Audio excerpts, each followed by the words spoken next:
I've been to restaurants or I've gone to places, and this is a really funny, weird, bizarre, almost Larry David-esque problem to have, is I would go to like restaurants that I liked, and it was peak epic mealtime. It's food, so they want to do right by me. Mm-hmm.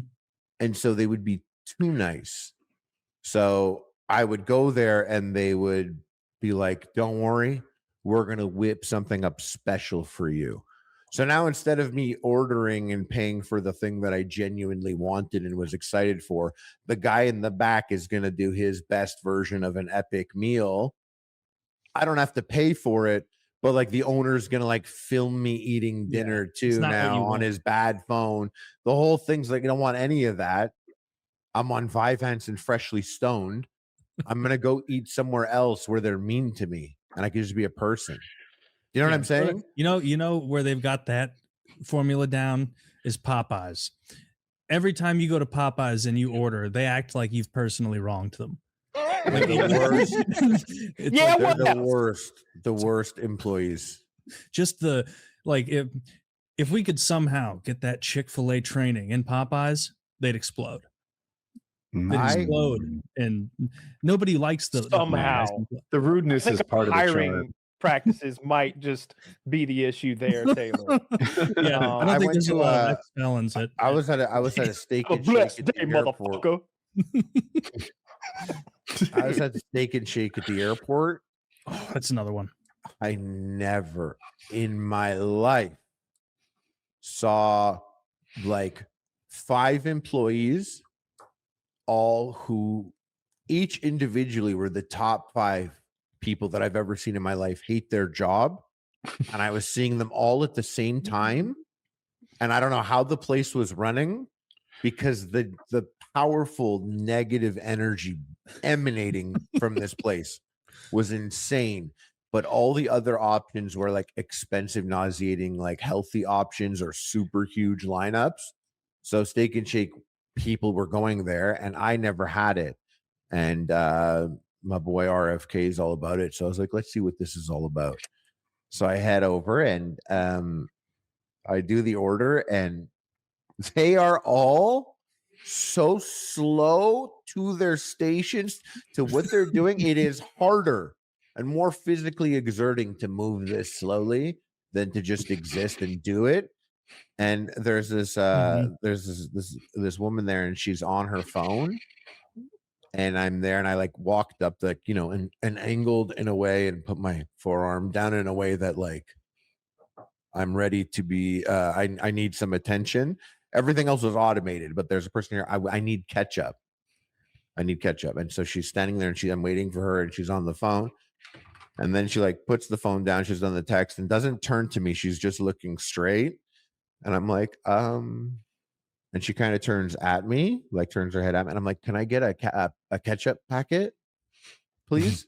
How dare you? And she takes out her phone again and she starts texting. And I'm standing there and I'm like, it's mad loud here. She for sure did not hear me. Maybe I should say it again. No. I'm not going to say it again. She's texting. I'm going to wait for her to be done texting.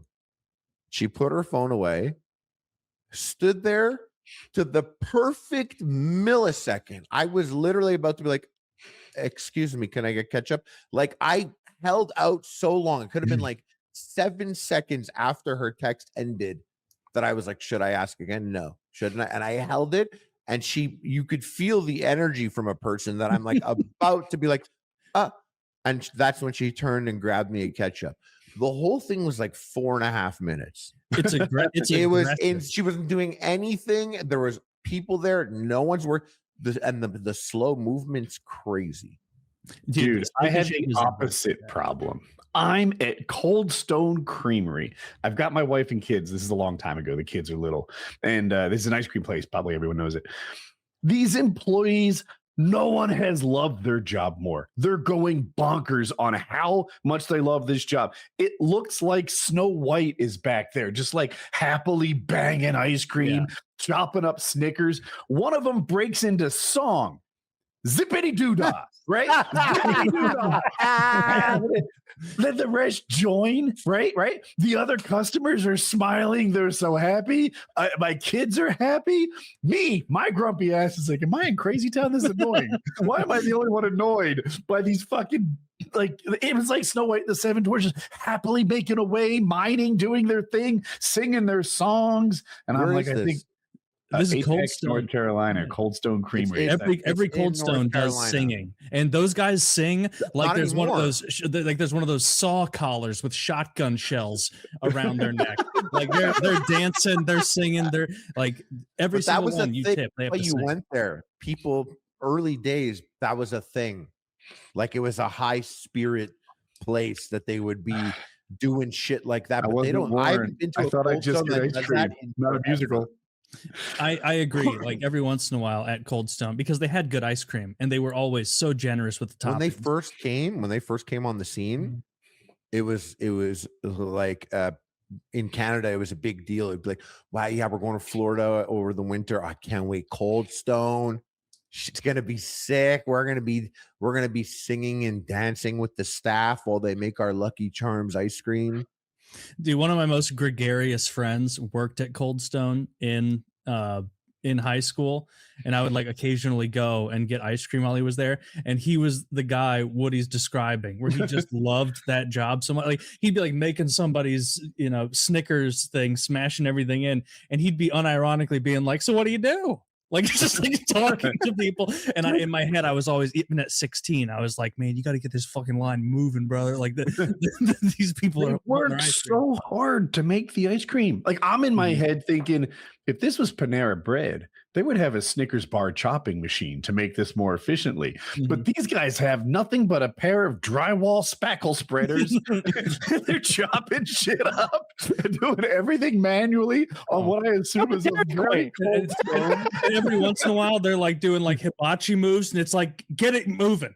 Like, for the love of God, stop bouncing your like I'm not impressed. Just chop my fucking cookie dough up so I can go eat this in the corner and shame. Has there ever been a more fake skill than that shit the hibachi guys do when they're just clanging stuff? Like, okay, now if you make the little onion volcano nifty, if you flick tossing the shrimp, that's big. That's you big. Flick a shrimp into my uncle's mouth, I'll give you some applause. Okay, you make that big whoosh of fire. Oh, hope a kid cries. But if you're just clanging them, like I can do that. If you make something easy look hard, that's not a good skill. No.